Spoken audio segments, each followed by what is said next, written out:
Welcome to another episode of VGN Weekly. Members of the Virtual Grip crew will recap the previous week's races and bring us one-on-one interviews with racers, league owners, and commentators, as well as others from within the sim racing community. Please like and subscribe to the channel and ring that notification bell so you don't miss any of our broadcasts. If you are a league owner or potential sponsor and have a broadcasting need, please visit virtualgrip.net for info on how to get in touch with us. Thanks for tuning in today. Now let's go find some grip. Thursday night was Race 5 in Red Light Racing's Skidder Creek SK Modified Series at Stafford Motor Speedway. Eric Stout captured the pole and led the field to the green flag for 100 laps of action. Stout would take early control of the race, but would never really have a chance to build a big cushion, as Jeff Aho kept him honest while riding in the second position. The race would stay clean and green, not allowing for any alternate strategies. But late in the race, a huge story would be lap traffic as the 12 of Stout and the 21 machine of Aho sliced and diced through traffic while nose to tail. Aho would try the high line, the low line, and everything in between to mount a charge on Stout, while the rest of the top 5 would try to get in on the action as well. Eric Stout may have been sweating bullets throughout the last few laps, but he held off the field and led all 100 laps to take the checkered flag at Stafford, his second win of season 13, which will give him control of the points lead heading into next week's race at Lanier. The Bootleg Racing League's Outlaw SK Modified Series hit Myrtle Beach Speedway for round 6 of season 38. And it was a battle from the drop of the green.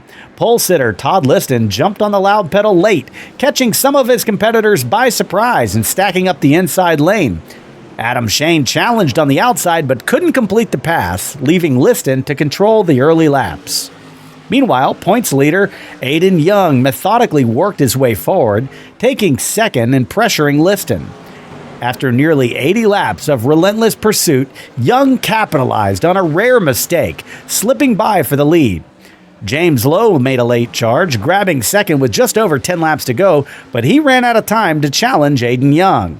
After the checkered flag, it was Aiden Young taking the win, extending his championship lead to 10 points. Lowe's second place finish moves him into third place in the standings, setting up an intense second half of the season. The final event of the week on the Virtual Grip Network was the Bootleg Racing League Late Model Invitational Series, who visited Myrtle Beach Speedway for race 6 of season 29. Mark Herzog led the field to the green flag alongside Aiden Young, and Herzog would take the early lead, but it was Scott Negus in the 29 car who would move from his third position to the lead by the third lap of 100. One early caution slowed the pace when a big pileup out of turn 4 was triggered by Adam Shane and Bobby Hayes making contact, but the race would get a green look to it after this incident, which allowed the leaders to showcase their tire management ability. Late in the race, it appeared to be a 3-horse race at the front, as Scott Negus continued to lead over Mark Herzog and James Lowe. But on lap 92, a late caution would fly, setting up a late race battle between those 3 contenders. Scott Negus would get a great jump over the hard-charging James Lowe on the final restart, and Negus hit all of his marks to pull away from the 99 machine over the last 2 laps of the race to collect his second win of season 29 at Myrtle Beach Speedway.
And welcome back to VGN Weekly. I am your host, John Hine. I am joined this week by Victor Lane from the OBRL. Victor's first race with the OBRL came in October of 2022, ran a next-gen car at the Talladega Super Speedway. Since then, he has had 76 starts. He's got 3 top 5s, 6 top 10s, and he's recently took over the OBRL, and he is also an official official golf course designer for 2K's PGA Tour franchise. So we'll touch on all that, and let's bring him in right now. And Victor, how are you doing today? Hey, John, thanks for having me. I am doing fantastic. Really appreciate this opportunity to talk about the OBRL and everything you guys are doing with VGN and joining together with you guys. So, again, thanks for having me. Well, I'm excited to have you. I'm excited about your series. I get to do color on that series, so I'll be in the booth along with Zach Chapman there, and something a little different for the VGN airwaves. It follows the Cup schedule, so we're going to have a plethora of new tracks and cars and all that are going to hit the VGN airwaves. So that's exciting. But let's start here with you. Talk about how did you find iRacing, and how did you get into it?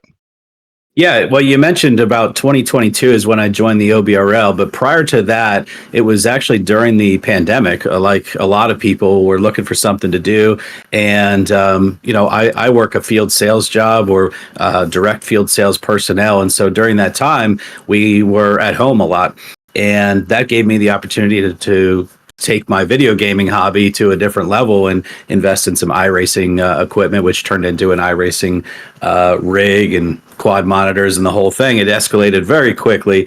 But I joined iRacing probably, oh goodness, I don't know, maybe 2020 or 2021. And like most people, got into the official races, really had fun doing that, working my way up through the license classes and things. And then I started investigating this league idea, which I first heard about through some friends that were doing iRacing. And I tried a couple of different leagues out. And quite frankly, I just wasn't good enough to hang in a lot of the leagues. And along the way, I found the OBRL in 2022 and kind of never really looked back because I enjoyed the camaraderie, the kindness of the people in the league, and really enjoyed the racecraft because it has a lot of people of different skill levels, but they didn't run over new guys like me that were trying to learn how to do things out there. You know, it was a real nice way to break into a league atmosphere with good etiquette and good racecraft. So that's how I came to kind of get into iRacing in the 2020, 2021, and then I fell in love with league racing with the OBRL. Yeah, when coming in relatively a short while ago, 4 years, tell me something that the biggest differences you feel between league racing. Give me the pros and cons of league racing versus open racing from your standpoint. Sure. The official servers, I think, as part of the service, as part of the iRacing service, I think they're phenomenal. You have so many different car options, track options, ways to run races. The downside is you may get into, lobbies every race that are with different people and you don't really get to know anybody. And honestly, there's 20 or 30% of the people you wouldn't want to ever get to know anyway, whether it be the way they race, the way they talk, the way they, just present themselves. And my experience with even the leagues I tried out that I didn't stay in, they were good leagues. It's just that I wasn't as good enough to stay, out of the way in those leagues. But the big difference with, let's say, the OBRL versus the open server leagues or the open server races is the fact that you're racing around the same guys, race in, race out, week in, week out, building a rapport with them. I would say even friendships with a lot of the guys. I've met in real life a lot of the guys. Your previous guest, Tom Ogle, I've met him several times in real life, had lunch with him. And so you build that kind of camaraderie within the league. And to me, whether I'm finishing 18th, 5th, or if I DNF in an accident, nobody there intends to create an accident. It's truly an accident, and we move on and we go to the next race and everything is good. And so it just provides a much warmer atmosphere to build your racecraft in. I can't agree more. You started you joined OBRL. First race was Talladega. Okay, first of all, we know that racing on those plate tracks is a whole different ball game. What do you remember about that first start? And some of the chaos, should I say, that can happen on those tracks, and occasionally it's chaos and a chess game breaks out. Sure. I mean, that's how I always view those. It's like I love racing those because I always view it like you're playing chess. When to make that move. Think a couple of moves ahead. Where do you want to go? Where do you want to end up? That kind of stuff. So, tell me, what do you remember about that first start? Yeah, what I remember is racing around a lot of the guys that really knew what they were doing. So obviously, plate tracks or super speedway tracks are the great equalizer, whether it's in iRacing or in real life, because your 1/10 speed difference between first and 40th really levels the playing field, especially if you have guys that maybe like me. I'm good at drafting. I'm good at super speedway racing, but I can't go to Chicagoland and compete with many of the other guys in the league. It's just different. And so what I remember is, in league racing in the OBRL, guys will work with you. They'll race around you, and it's perfectly fine. They're not going to try to take advantage of you or anything. And I don't remember where I finished in that race, but I do remember enjoying it and thinking, okay, if these guys can put on a plate race, it's probably the kind of people I want to race around on a regular basis.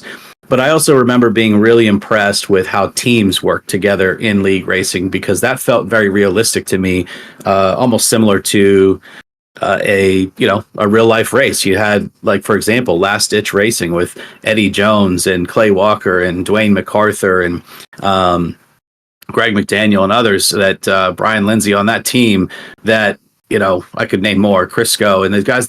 You could tell they're working together, which was a cool type of thing to see.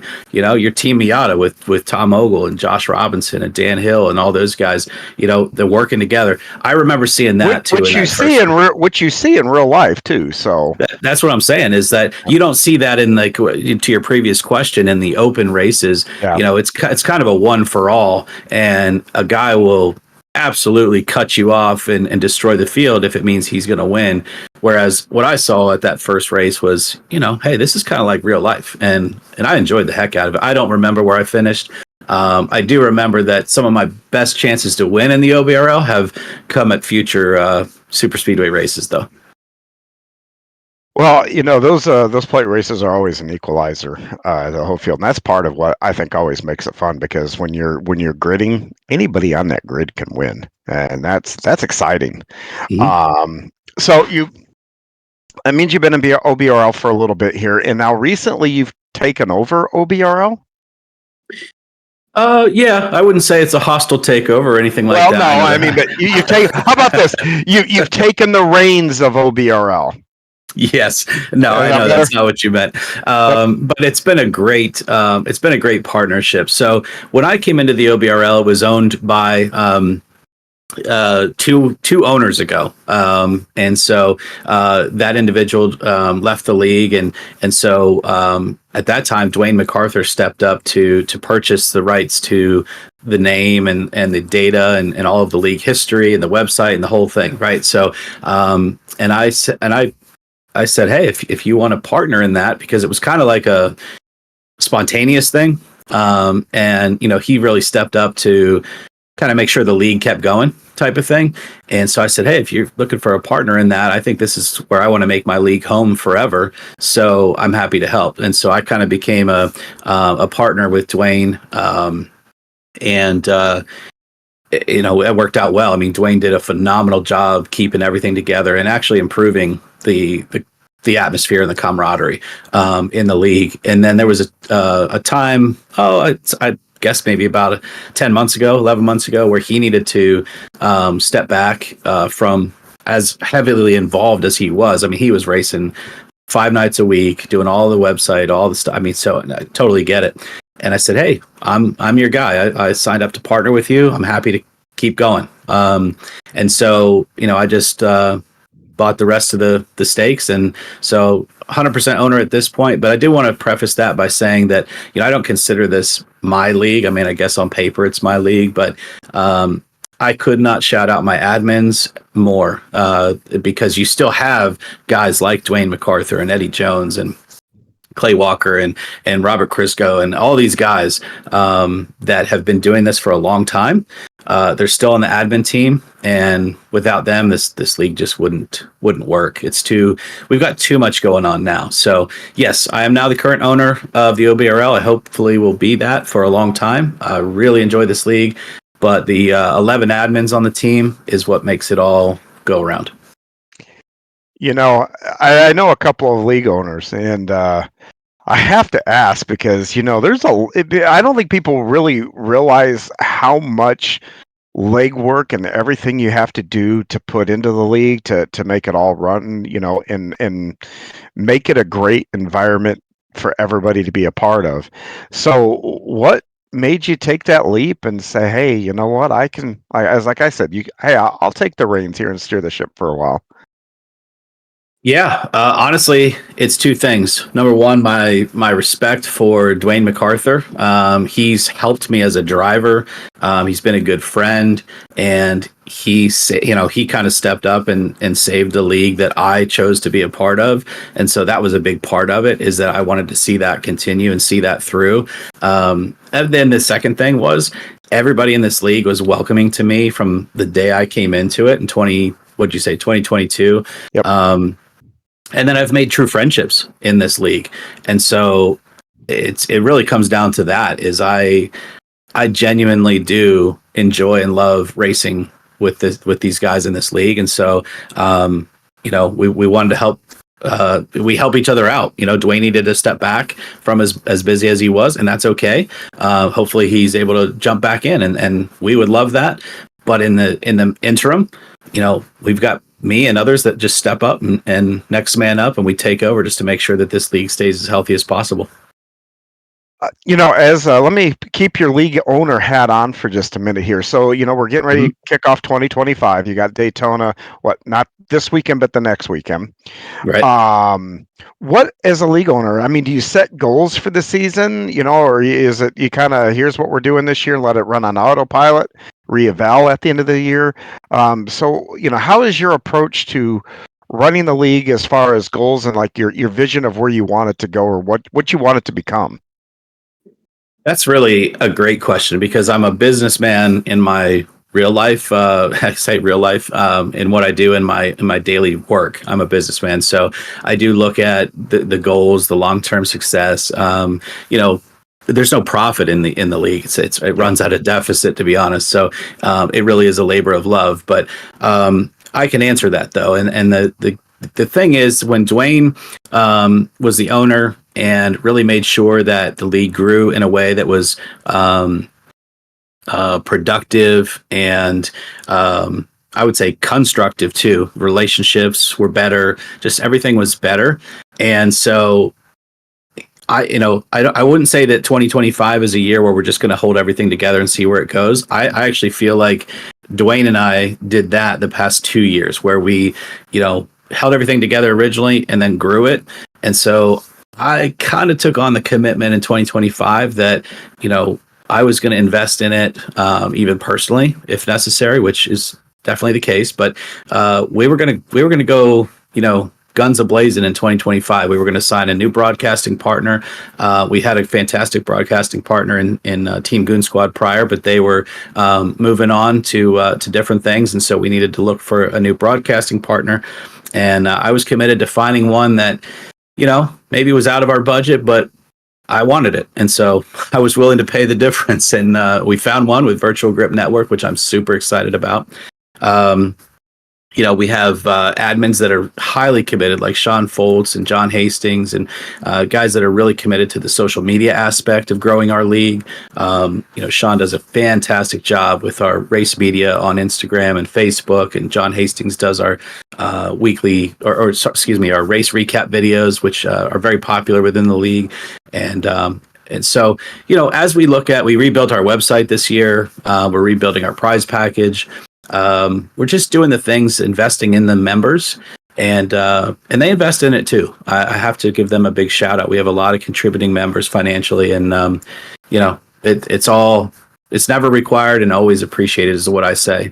So yeah, to answer your question, I don't know if that did answer your question, but our long-term goal is we want to put 30 plus cars on the track for every weekly night series in every race. So we've got admin Brian McRae, BMAC, runs our Monday night series, which is this year is our Gen 4 and ARCA. And he's getting great car fields in the mid to high 20s. You know, my goal, I'd love to see that over 30 for him. Josh Robinson runs our Wednesday night series, and that's traditionally going to be our truck series, our Gen 6 or 87 Legends. He's doing an awesome job with that. And again, I would love to see 30 plus cars every Wednesday night.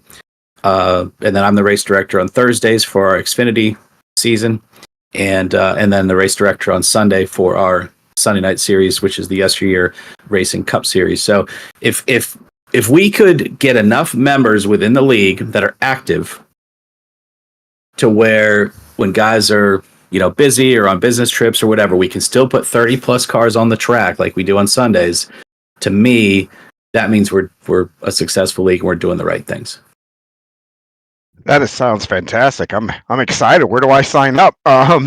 So speaking of that, so somebody watching this here and think, hey, you know what? I really like driving those kind of cars. What is your recruiting process? You know, how is that structured? Do you have to run one of those Friday, Saturdays to get an invite, or is it all open? And are they fixed setups? Great question. We currently do recruitment through SimRacer Hub, through our own YouTube channel, through Instagram and Facebook. OBRL.net is our website, and that has all of the rules, the membership information, all the prerequisites and things like that. So anybody who's looking at joining a league, we are a fixed setup league no matter which night you race. The only difference is potentially the vehicle, and it's up to the race directors if they want, you know, let's say a tire limit or no tire limit, or, 75% fuel or 100% fuel. The admin that runs the race direction of that series takes care of all of that, but it's always a fixed setup. And as far as recruitment goes, we are the OBRL, which unofficially or officially, however you want to look at it, stands for the Old Bastards Racing League. But marketing wise, the OBRL was fitting our sponsors better. You need to be 35 years or older to be in the league. And you have to have an I rating of 3,500 or below when you join. And so those are the two main things. And that keeps us at a really mid-competitive league. And, guys that are understanding that we have, guys that are 40 and guys that are 65. And it works out fantastic. Yeah, that is exciting. I might have to sign up for that. My Friday nights are free. But you know what? Sorry about that. I didn't answer one of your questions, which was a good question as far as how do you enter in? Do you have to race some of the other series before you can race others? The answer is no. You can actually race in any series. You enter in as what we call a triple digit number, which is a probationary period where we're evaluating the driver, whether, that driver is showing good racecraft, whether he crashes a lot, whether he disconnects or doesn't finish a lot, those types of things. And so we do have a mild probationary period. It's not that long. And if that driver meets that probationary period, he can apply for a 2-digit number and, qualify and race and do everything like any other member. That is awesome. Nice way to vet and keep the racing on the track clean and green. So very cool. Yep. Well, let's we've talked enough with you now about with your league owner hat on, so to speak. So let's talk about you, the driver, because you wouldn't be here and you probably would have taken these extra responsibilities if you didn't like racing. So iRacing, one of the cool things, you touched on it earlier, you can almost drive any discipline out there that you want, whether it be dirt, road, oval, short oval. I mean, you name it, you can pretty much drive it in iRacing. So outside of, obviously, you're a big NASCAR fan, like those different NASCAR leagues. Mm-hmm. What else out there do you like to drive outside of those? I love to drive GT3. I love that Nice. GT3 road racing. My son got me into more of the GTP and IMSA style stuff. We did an endurance race for the 24 hours of Daytona, and so Wasn't it fun? it was great. My VLS racing team members, it was me, my son, John Hastings, Fred Walford, four of us. We competed and we finished the entire 24 hours and finished, I think, seventh in our class. So we were thrilled by that because we were out there to have fun. I mean, we're not going to win the thing, but we had a blast. We had a great time. So I love GT3 and road racing. Again, I'm still learning it. I'm not great at it. But I do enjoy that. And to be honest, I enjoy the dirt, but man, I am just in the way. I need to go to the Josh Robinson School of Dirt or something because I'm in need of some help on that. But I agree with you. If I want to try something, the iRacing service is fantastic for just trying stuff out and seeing if you want to run it. I'm a huge fan of the yesteryear racing wheel and modifieds because I never ran those cars until I joined that league, and they are a blast to run. So I love those cars. I travel too much during the middle of the week to be consistent, which is a shame because I think they're doing a great job over there. And I love that series, but it's it's to your point. I just like racing. I like trying to go fast and improve my own skills. And to me, that's the fun of it, right? Is just being able to get out there with other guys, and whether you're racing for 12th or racing for the win, you're still racing. Absolutely. I've often said here, even on this show, that 24 hours of Daytona is the absolute most fun that I have every year in iRacing. Even though I probably have a more of a love for dirt, that's more my background. But that 24 hours, oh my gosh, I wish we could do that. Maybe twice a year, maybe three times a year. It's so excited, so exciting leading up to it. It's so exciting to do it. It's always so disappointing when it's done. Even when you finish, have a great finish, because we're in the same boat. I run with Gambler Motorsports, and we're there to have fun. And our goal is usually, let's see if we can keep it on the blacktop and finish the race. Have fun doing it. That's right. And that's how we're set up too. And yeah, it is hands down the most fun all year. It really is. And to touch on your point too about jumping in those other cars, that we talk about all the different disciplines in the tracks, but I mean, it's not even just okay. You can go road race, but you can go road race in what is it, a 1965 Lotus or 66 Lotus, whatever that is out there. You can run the old IMSA cars. You can go run an old Audi, on the road. You can run those 87 Cup cars. You can even go back to the days with no restrictor plates back in the mid 80s and run those. I mean, it's amazing what you can do.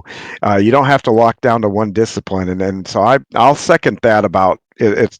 It's really cool. I know one of your more favorite, and I think when when we communicated with you a little bit, you said the Gen 4, and that's the ARCA car, right?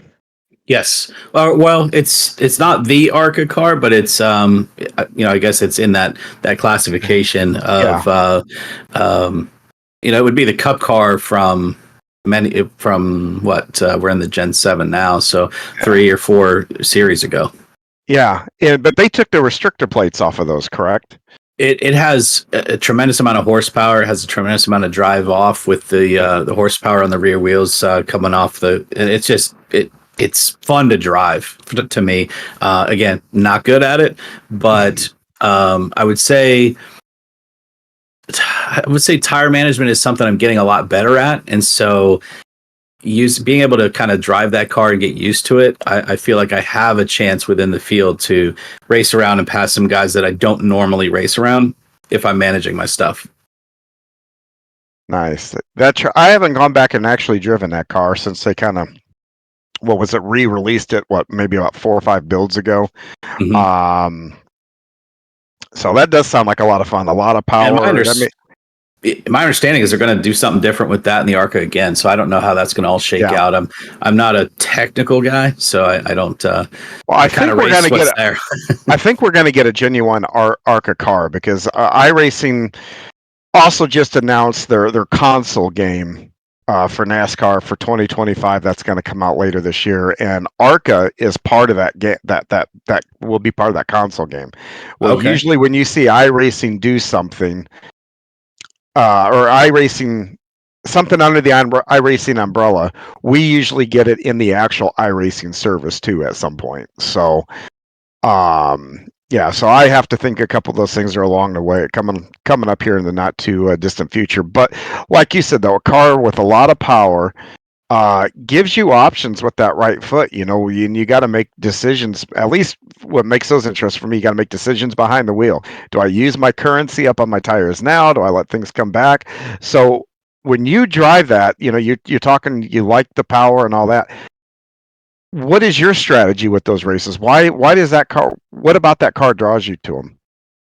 I am a lot of my friends will joke I'm like a minivan driver out there. I'm one of my struggles when Dwayne MacArthur was teaching me how to run was I was too safe. I would I would get in battles, and then if it got too tight, I would just let the guy go. And so I needed to mold that into being a bit more aggressive. But what balances that out nicely in something like a Gen 4 is that I can run a consistent lap over and over and over and kind of let the other guys run hard. Run some of that rubber off their tire, use that currency as you just said, which I love that statement, by the way. And then I know that I'm going to draw back up to them and then be able to kind of take a later corner entry and then be able to use that right foot, like you said, to kind of drive off. And I'm noticing later in the runs that I've got more drive off than other guys because they used it up early. And so to me, it just fits into my skill set better. I'm not fast. I'm not going to be chasing down guys early in the run. But to me and where I'm at in my skill set, I like the Gen 4 because it allows me to chase guys down later in the run, using fuel strategy, maybe a little undercut, just different things. And like you said, it gives you choices, which I really like. Yeah. Well, I touched on this also a little bit earlier. The OBRL is going to be something new for VGN. The fact that most of the things that we broadcast are short track racing.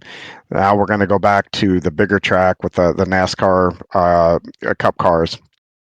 So this is a different. You've got to approach the races different. You've got to do different strategy. First, touch on what the rules package. Do you guys limit tires or anything like that on those races on Sundays? Yeah, so it's a great question for us to kind of partner on too, because with what the Virtual Grip Network is going to be broadcasting for the Yesteryear Racing Sunday Night Cup Series is the next gen vehicle, and we do have a 3 tire change limit, so 4 sets total. Wow. The set you start on, and then you can only change them 3 times. Our race lengths are about 50 to 55% of the real NASCAR race lengths of those exact races, and we do run the exact schedule that NASCAR runs. So it does require guys to build on their skill sets, whether it be Daytona, whether it be a Texas Motor Speedway or a Bristol or a road course. We've got a lot of guys that have really improved their road course racing tremendously through our league, which has been really cool to see. So all the road courses will be in there. But 100% fuel load, 3 tire change limit. It is a fixed setup. And like I said, about 50 to 55% of length. That gives us about an hour and a half of racing action. And we have long green flag runs in the OBRL. Not a lot of cautions, especially on some of the I would say speedway tracks, the 1.5 to 2 mile tracks. We can run a Pocono with no cautions. We can run, a Texas Motor Speedway with no cautions. And that is awesome because generally the length of our races will be somewhere between 1 stop for fuel or maybe 2 stops for fuel. And it gives guys, again, choices to make, tires to make. And then if you throw 1 or 2 cautions in there, depending on when they fall, now you got to think about, do I change my tires or don't I? Well, to stay kind of on that strategy thing, that's the thing that I'm looking forward to the most, is watching folks. Do you keep that extra set in just in case there's a late race caution? When to use your stuff, when to pit, all that kind of stuff. So for you, personally, what is your strategy to get into the end? Do you like to hold a little back, or you just you're all go right away, right out of the gate? Well, it's still a mix of that style, right? I'm trying to become more aggressive, trying to get more usage out of my rear tires, more drive off. So if you consider that we would go green most of the way or almost all the way and only need to stop once or twice for fuel, 3 tire changes is plenty. I mean, you could change them both times and still have an extra set for a late race caution. Now, the only thing that changes that, of course, is if we have 2 or 3 cautions thrown in there. But generally in the OBRL, I like to just balance. I like to try to kind of run easy first part of the stint and then run the rubber off of them, go into that fuel stop, change my tires and do it again. It's tough because I'm a mid-pack racer. I'm not going to be racing for the wins at this point in my journey. Hopefully someday, but right now, if I manage those runs, you might see me qualify 18th and then come out 15th after first pit and come out 12th after second pit and run that way and just try to gain spots through the field slowly. That's kind of how I run. Well, you've talked about this too. We're following the entire Cup schedule. So pick a couple of 2 or 3 races. What races do you have circled as maybe, we'll take it from a different standpoint. Race circled for, hey, my most likely place to get a win. Then circled for, hey, this is the track I like the best. So what are those couple of tracks that you have that are circled that fit into those categories? And maybe the last one, which track are you dreading? So, dreading. Well, for me, I'll tell you right off the bat. For me, it'd be Coda. So that'd be easy for me. Yeah, no, I can see that. I do love Coda. I'm terrible there. I don't know how some of these guys get the speed that they're getting out of the car. I feel like I'm driving on ice. Meanwhile, Courtney Nelson is, putting 4 seconds a lap on me. And I'm like, I shouldn't be getting in a 35 lap race on a track that long. I shouldn't be getting lapped, and yet I do. Because some of our guys are just that good out there on the road, which is fine. That's totally fine. So to answer your question, I think the best chance still for me to get a win at my stage in my racing development is going to be that Talladega Daytona style track. I do work well with a lot of the guys that have been doing this a long time. I'm hoping they trust me. I'm not going to wad up the field. If anything, I'll hit the wall and drop back and screw my own race when I'm pushing 3 wide or something like that. But I love working with guys, and I think that's probably my best chance to ever get a win at this point.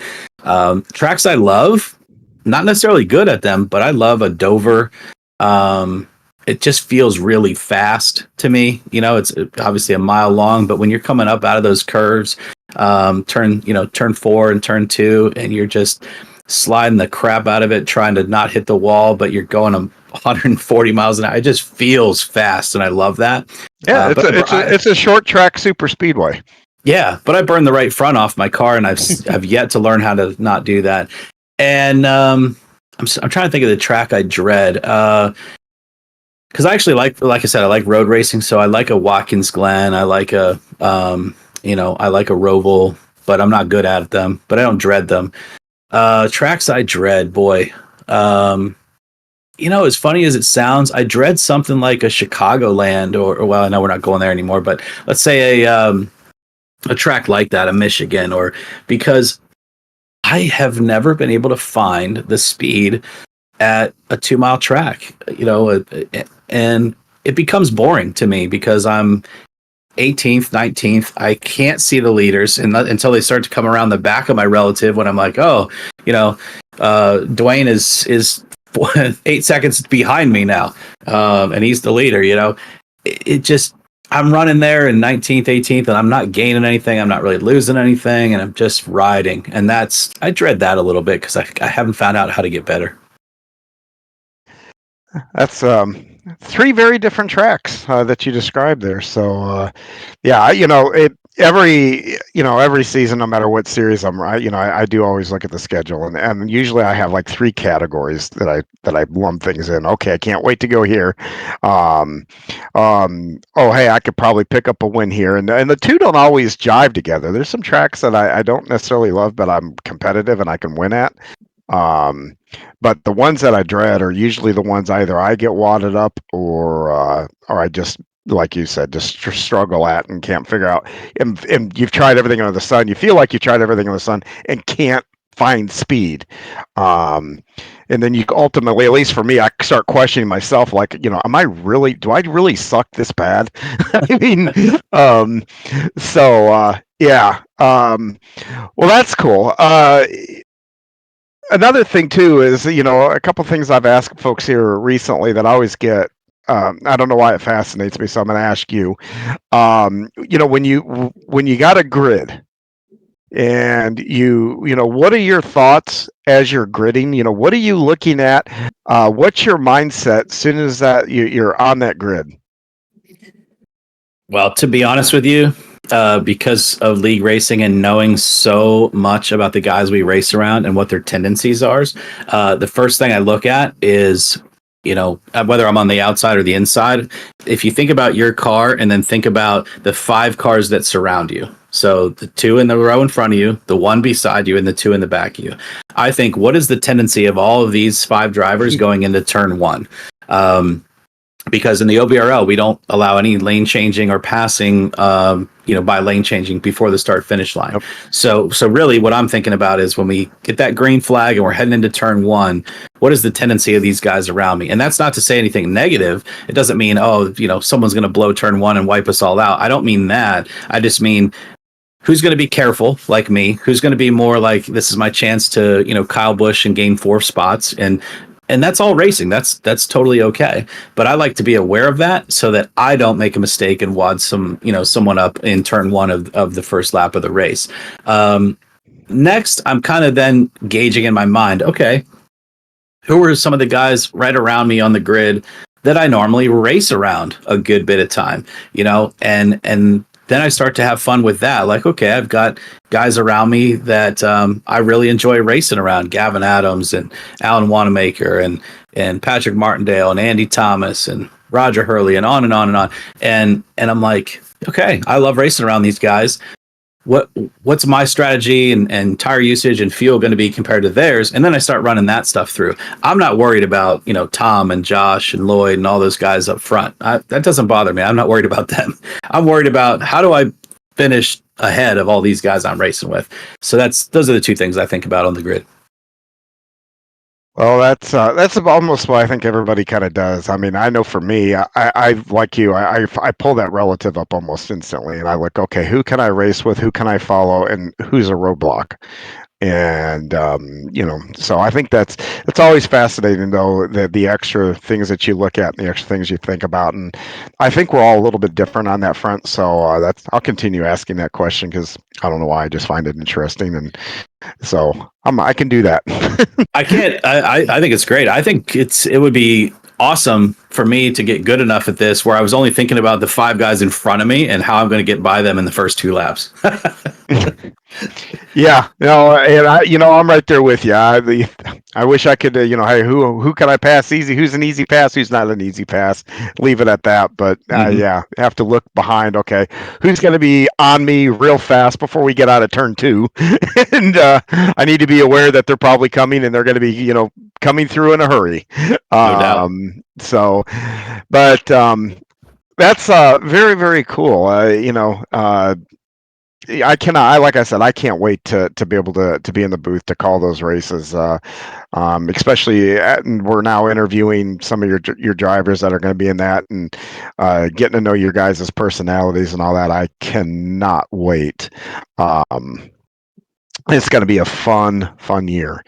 Yeah, and I appreciate you doing that. I think it's a really neat feature, and I would encourage everybody in the OBRL and other series that listen to this, make sure you're subscribed to the Virtual Grip Network on YouTube so that you don't miss out on the podcast. So, I'll do your job for you. Hit that bell notification so that you know when the next podcast comes out, because they're doing something real different here, and it's really cool. I'll have to tell Ryan and Lowell to put you on the payroll now. So we appreciate that. Well, we talked a whole lot here about iRacing here, but I want to get a little bit more now kind of into you and some of the things you do. And one of the other things that kind of piqued my interest, because we can stay on the sim thing. The sim golfing. Tell me about that and what exactly you were doing, and that's just fascinating.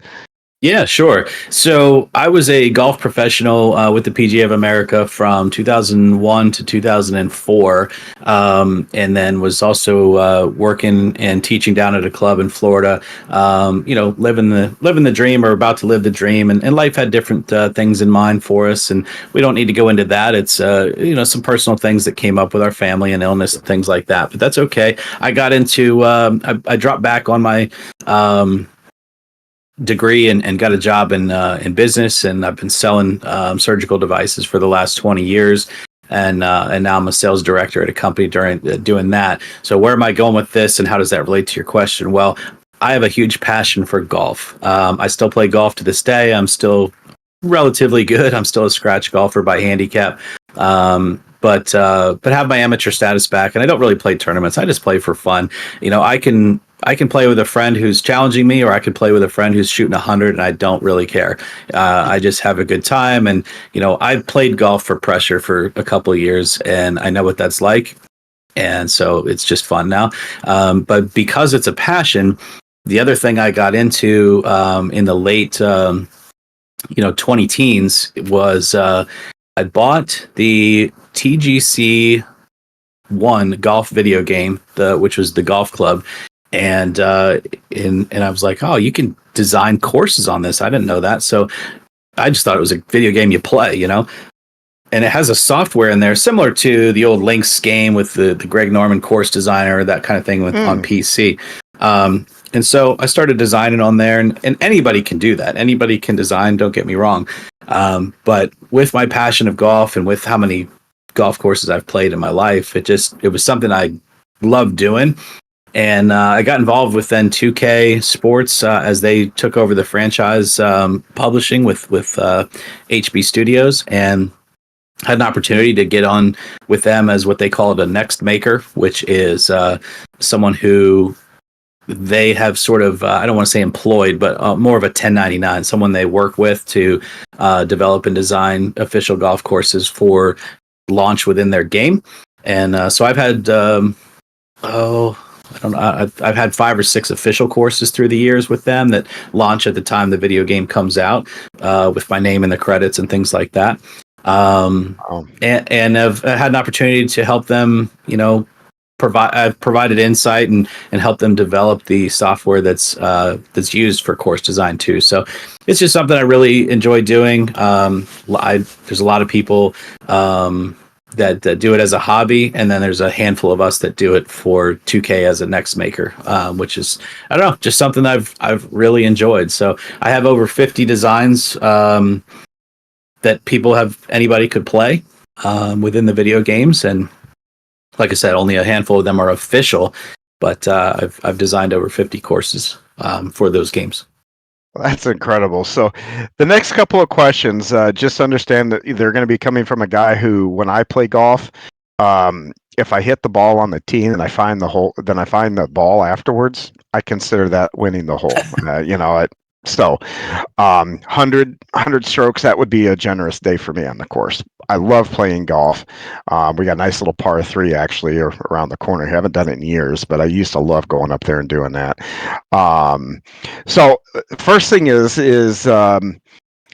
what is all the courses that you've played on now? I got to assume it's a pretty extensive list. What's your favorite places you've gone to? Probably some that people may or may not haven't heard of, because they're not courses that are on the PGA Tour or famous. But there's one in the Appalachian Mountains, or the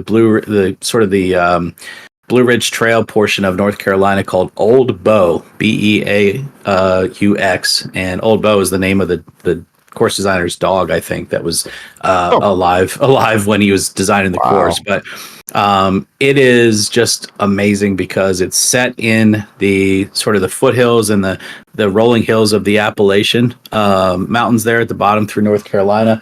And it is it's just an experience. You could be standing on a tee and overlooking just a vista of forest and you can see the golf course kind of weaving its way through the trees and stuff, but it's just a very nice experience and a lot of fun. Now, if you're talking tour courses that I've played, there's something about TPC Sawgrass that I just have always enjoyed. The buildup of the way that round culminates with the 16th, 17th, and 18th. Nothing will pucker you like a 140-yard shot to that island green. I mean, we all probably hit a 9-iron, a wedge, 8-iron, something in that range of 140 yards straight. A lot of times when there's nothing around, but boy, is it hard to hit it straight when there's no room for error. It makes it seem like that green is about the size of a dime. But yeah, and I've been out to places that I think Pebble gets like almost $1,200 now for a round. I mean, that's just honestly an experience course, and I don't know that it's worth that much money, to be honest with you. Is it a great experience? Sure, but man, I'd rather take that $1,200 and play, I don't know, 15 rounds somewhere else. I don't know. It's. I guess I've never been to St. Andrews. I'd probably pay $1,200 to play in the the home of golf, but. You ever play Augusta then? No, never. No, never had the opportunity to do that. I wasn't on tour or anything like that, and had any hopes of playing there. But I played it in video games a million times, but never in real life. Through my travels and stuff like that, I did one night get to kind of hang out with a gentleman named Chichi Rodriguez, and oh yeah. You want to talk about one of the nicest guys I think I've ever met. That from his stature is like, whoa, and funny. Oh my God, this guy is hilarious. And yeah, so listening to him talk and about some of the stuff and the pressure, like you said, the putting game, the pressure, you talk about, hitting at that sawgrass and thing looks like a dime, but he was talking about the pressure of sinking a 20-foot putt. And reading the greens and the importance of doing that. So I was always amazed how they could do that, especially reading the greens. Mm-hmm. That to me, it just blows my mind because I've been on a course. I've sat down and I've looked all important and tried to squat down and kind of eyeball the cup and say, okay, the ball's going to break here, break there. I've tried that. I don't know how many times, and I'm going to be honest with you, I have never once guessed right. not a once. So that I've always had a healthy respect, not so much for watching guys, drive. At Tulsa, they had I forget what the Open was there, but I watched them the couple days. I went up there to watch those guys a couple days before the tournament because they play the course. They'll be out on the range hitting, and I mean I'm watching John Daly and Tiger Woods just crush 400-foot shots, but. Wow. When it was eye-opening because I'd never seen anybody hit a ball that far. That was the first time that I've ever really seen that. I mean, they were hitting constantly between that 370 and 420. But when I went out and then I watched them on the greens, because you could feel that intensity around a green, Sure. and it didn't matter if it was on the hole 3, hole 16, hole 18. It never mattered. The intensity on those greens. I would have to think the closest thing to that would be like stepping in a batter's box. And that's so yeah, big healthy respect for those guys, and that's really cool that you do that. And you said you're a scratch golfer still, right? Yeah. I mean, that's. I don't know. It's local courses now at this time, right? That doesn't mean I can go to TPC and shoot 72, but I could probably break 80. But yeah, my local courses, if I'm not in the low 70s or somewhere in there, it's probably not a great, hasn't been a good day. I'm not going to be I'm not going to be mad about it. I'm not going to be, throwing clubs and all that kind of stuff. But I know that I can go out and shoot 72 on my local course on any given day. That's awesome. Well, a lot of movies about golf have made their way to the silver screen. What's your favorite golf movie? Boy, there's a lot of really good ones.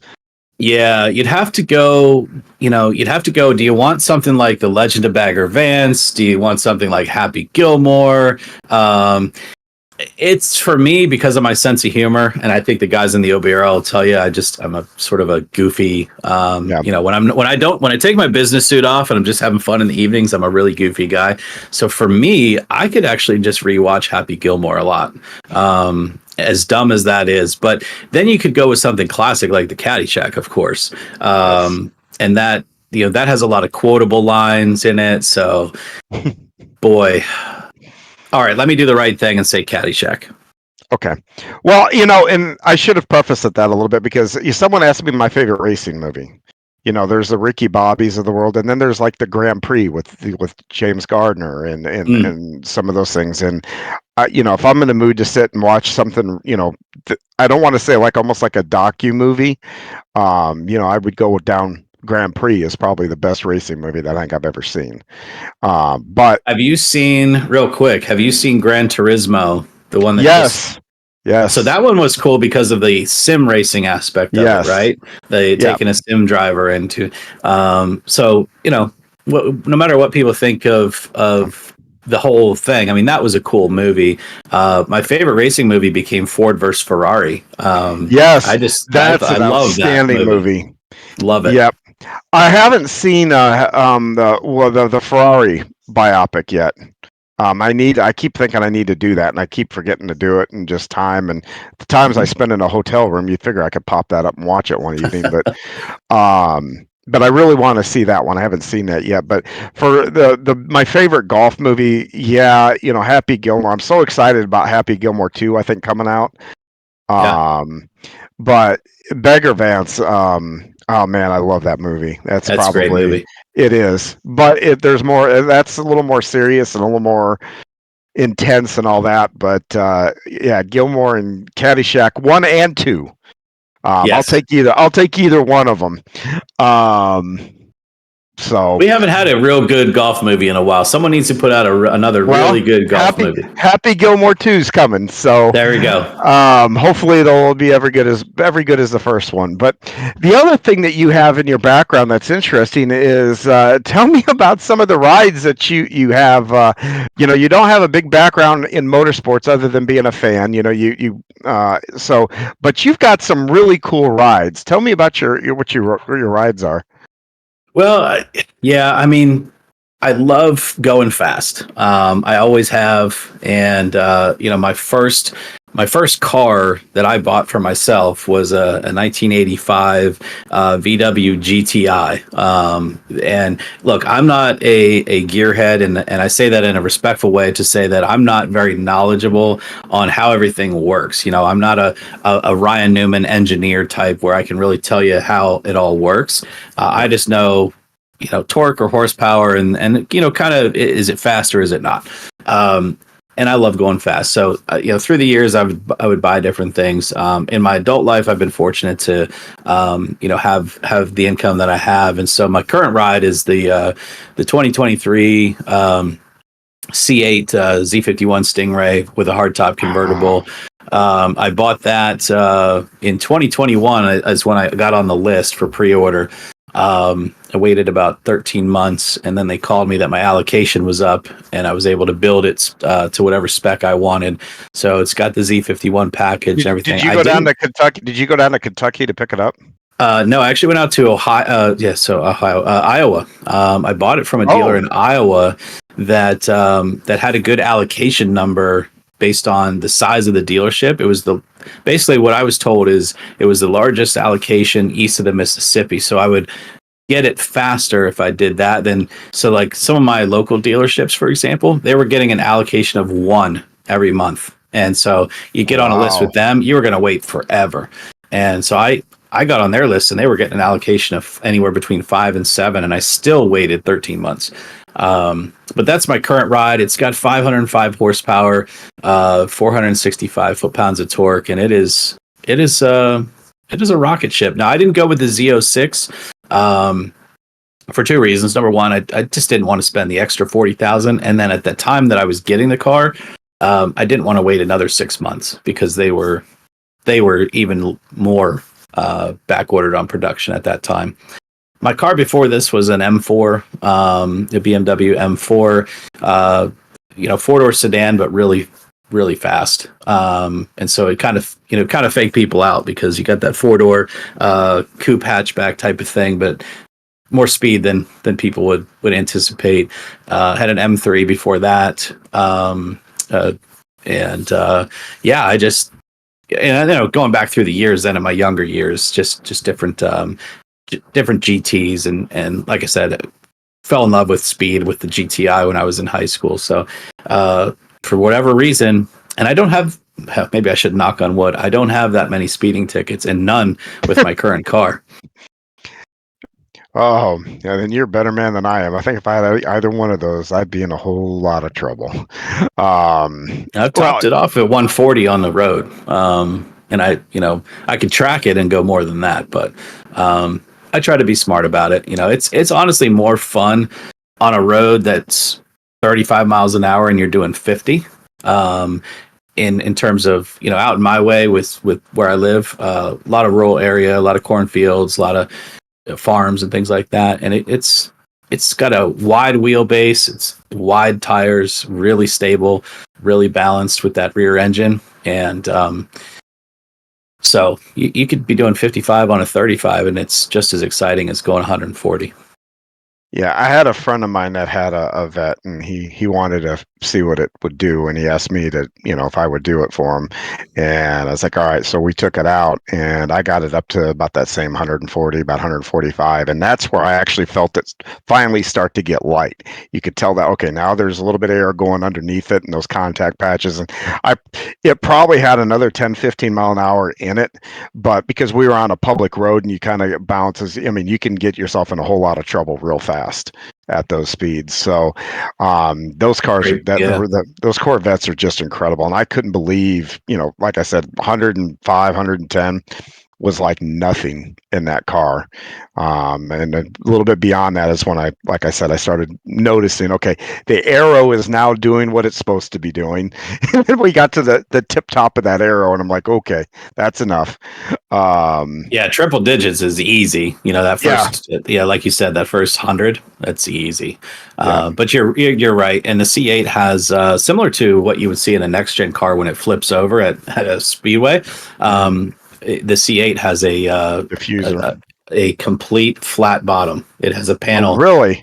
If you look under the car, it's a complete flat bottom. So you definitely wouldn't want to get that bouncing or up into the air at all. It would, it would flip that thing over. It does have a diffuser on the back, but you're right. If on street road at 140, you can't see far enough ahead to know if there's something in the road or something that's gonna, and at that speed, you're gonna be eviscerated if you wreck. Yeah, we took it out on a very straight road where I knew I had about 4 or 5 miles with no bends and no turns in it. So that's kind of what we did. And luckily we didn't pass a cop because that would have been an interesting moment. But man, that is cool. Those are two very cool rides I kind of wanted to touch base on. But the other thing, though, we've talked about just a little bit here is you work for a large surgical device company as a senior sales director, and you go across 18 states. So where's your territory, and where's all that in? Yeah, so I'm in women's healthcare with a large surgical device company. My region that I direct is about a $25 million revenue business in the lower Northeast. So anywhere from, I don't know how they consider New Hampshire and Vermont lower Northeast, but all the way from there, down through New York and Delaware and over to Ohio and Indiana, and then down into parts of Kentucky, West Virginia, Maryland, et cetera. So all the way through there. I live in Central PA, I'm looking forward to hopefully someday meeting some of the guys in our league from this area, like a Bob and Jason Fellenbaum, or Larry and Lonnie Corey. Like I said, I met Tom Ogle out in Ohio. Looking forward to getting together with Josh Robinson at some point out in Ohio, and lots of guys around to meet. So it's my cool thing is my job. I travel a lot, and it does allow me to try to catch somebody for lunch or dinner when I'm out in their area. But yeah, I work as a senior sales director. I've got a number of employees that I manage through that area, and yeah, we're in women's healthcare with surgical devices. That's very cool. Yeah, I laughed when you talked about you don't understand why certain areas are considered, that part of the region. It's funny how they do that, because I'm over at Bass Pro, and I've got stores from North Dakota down to Arkansas, and somehow they put North Dakota and all that in the Midwest, and I've never ever thought of North Dakota being part of the Midwest. Sure. But And I think it's because our Northeast region, like our sales director in the Northeast, that person has Manhattan and Long Island and Boston, and so just between basically the city and Maine, they probably have as much revenue to manage as I do. So yeah. Well, usually companies do what they want on those kind of things. So I can relate to kind of being on the road and doing that, because that's about the same size area that I'm overseas. So maybe at some point our paths will cross. Me, that'd be kind of cool. That'd be great. Like I said, I'll buy you lunch if you're ever around this area. Well, the last kind of thing I kind of want to touch on you with is we haven't really talked about your family, about who you are and all that kind of stuff. Tell me about your wife, your kids, how long you've been married, that kind of thing. Yeah, sure. So, some people will know, some people won't, but Victor Lane is not my real name. That's a pseudonym I took on about 8 years ago, just because I'm heavily involved in the video gaming community. And this day and age, it's just, I don't know, when you get so many touch points on the internet, depending on how you want to look at it from a security standpoint, or it's, not that it's anything to worry about, other than just, I have hundreds of people in my Discord server. I'm on Twitch or YouTube or different things. So Victor Lane is not my real name. I'm not going to say my real name on this podcast, but some people know. That's okay. I've been married for going on 24 years this year. And it's fantastic. She's incredibly supportive. Have 3 awesome kids with her, and my daughter is my oldest. She's 18, and my son that I race with is 16, and my youngest son is almost 10. So awesome time with them. She's just super supportive of what I do for work with the travel and different things. And then she's also supportive of my iRacing hobby, which is awesome. I spend a lot of time in that racing rig if I try to pop into any of our 4 series. So that's 4 nights a week. Never gives me any problem or grief about it. And so she's very supportive. So I'm lucky that way, and looking forward to 25th anniversary and beyond. Well, congratulations. I'm going to have Ryan now put some kind of a disclaimer at the top of the show. The names have been changed to protect the innocent. So, real quick, you're talking about your family and your son racing. Again, how old is your son, and what is it like racing him? You guys trash talk? Have you guys gotten into each other on the track, and it's like, thanks, Dad, or hey, you're grounded, you just turned me? Do you have those moments? Absolutely. Nice. Now, my son is both sons are awesome, but the one I race with, it's cool how the relationship changes, right? He's driving now in real life too, and he's just becoming a young man. So yeah, we have all that trash talk for sure. He started iRacing in a Friday night league that I used to run called the VLS iRacing League, which we've just recently shut down so that I can put all my energy and effort into the OBRL.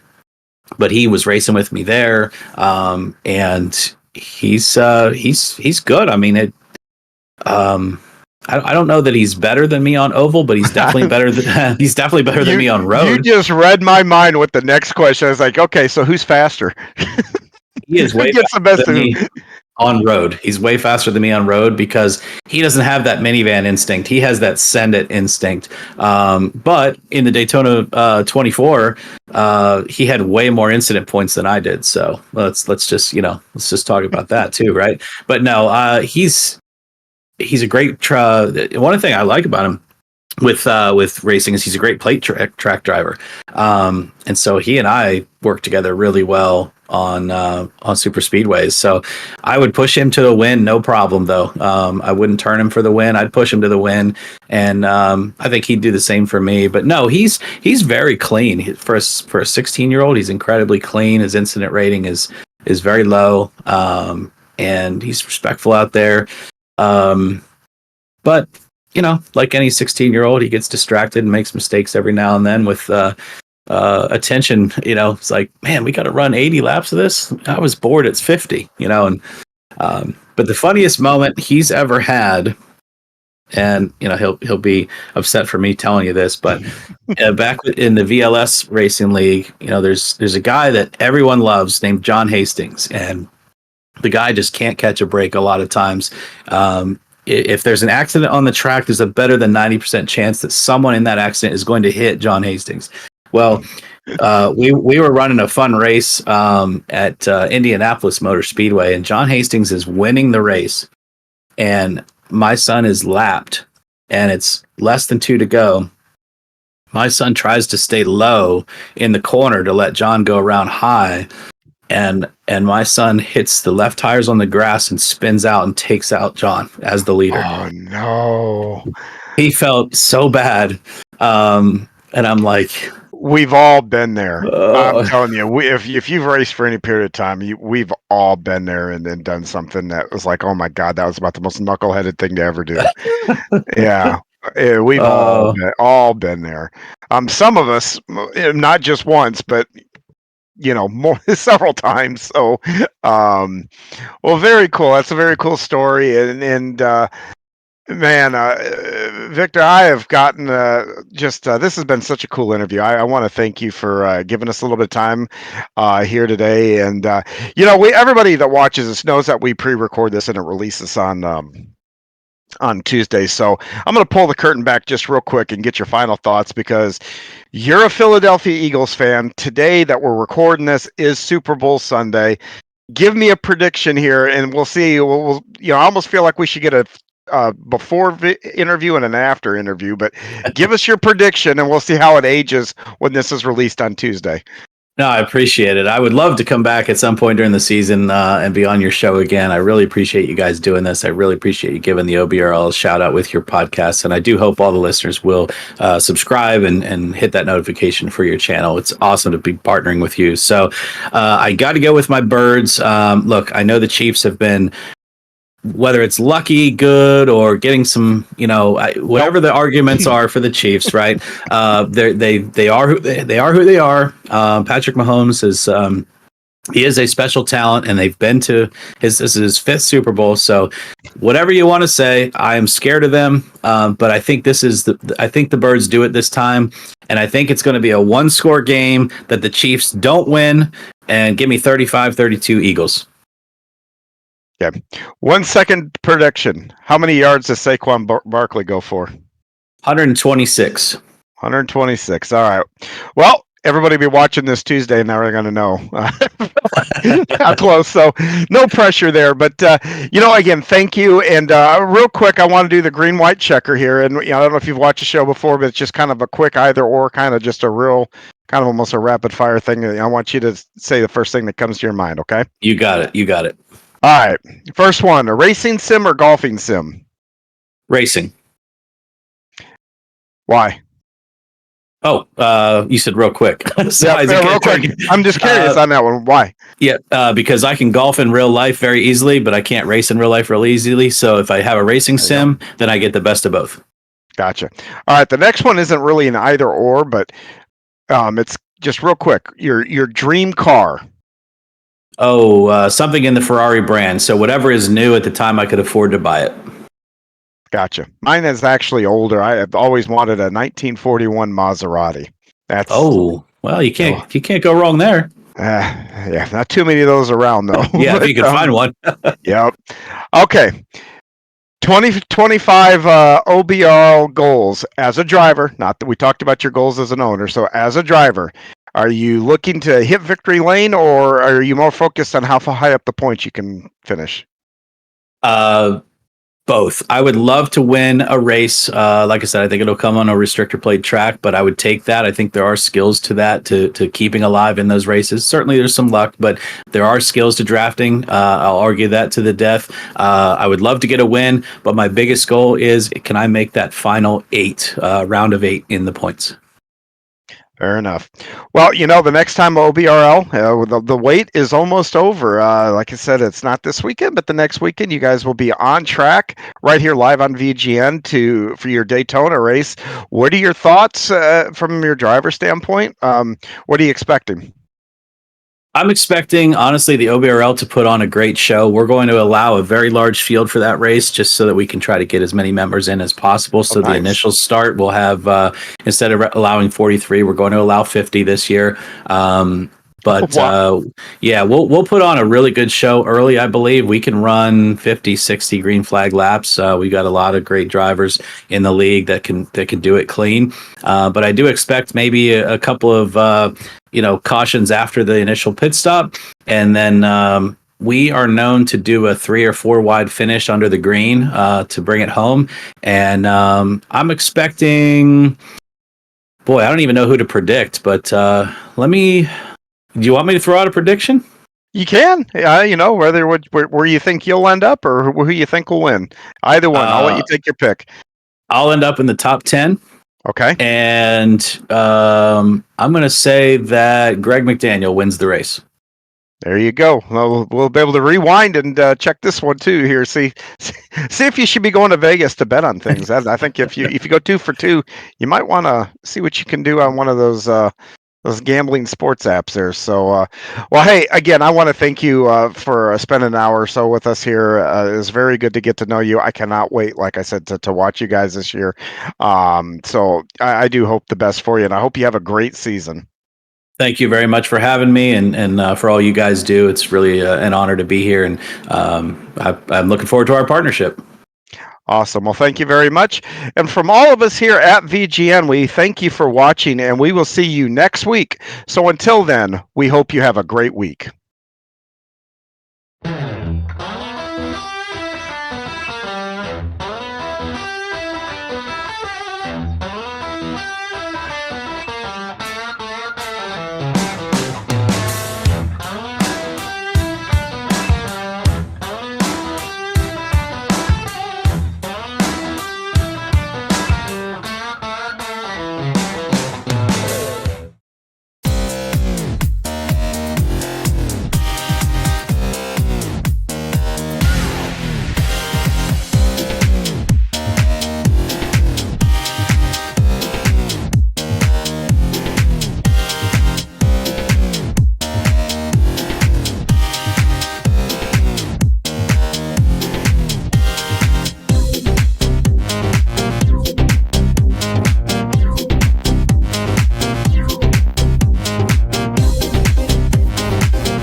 Coming up on VGN, the RLR Skitter Creek SK Modified Series will be live from Lanier National Speedway on Thursday, February 13th at 7:55 p.m. Eastern. The BRL Modifieds and late models from Nashville Fairgrounds Speedway will air on Saturday, February 15th at 7:40 p.m. Eastern. The OBRL Yesteryear Cup Series will debut on VGN live at 8 p.m. Eastern from Daytona International Speedway on Sunday, February 16th. On Tuesday, February 18th, VGN Weekly will air at 9 a.m. Eastern with race recaps, interviews, and more. Also on February 18th, the inaugural Yesteryear Racing IROC Series will be live from Daytona at 8:30 p.m. Eastern. And coming soon to VGN, the VGN debut of Yesteryear Racing's 1966 Tour Modified Series will kick off on February 25th. You can see our full schedule at virtualgrip.net/calendar. Thanks for tuning in to this episode of VGN Weekly. Join us next time for race recaps, interviews, and much, much more. Please like and subscribe to the channel and ring that notification bell so you don't miss any of our broadcasts. If you are a league owner or potential sponsor and have a broadcasting need, please visit virtualgrip.net for info on how to get in touch with us. This has been a production of the Virtual Grip Network and the Skinner Creek Motorsports Group.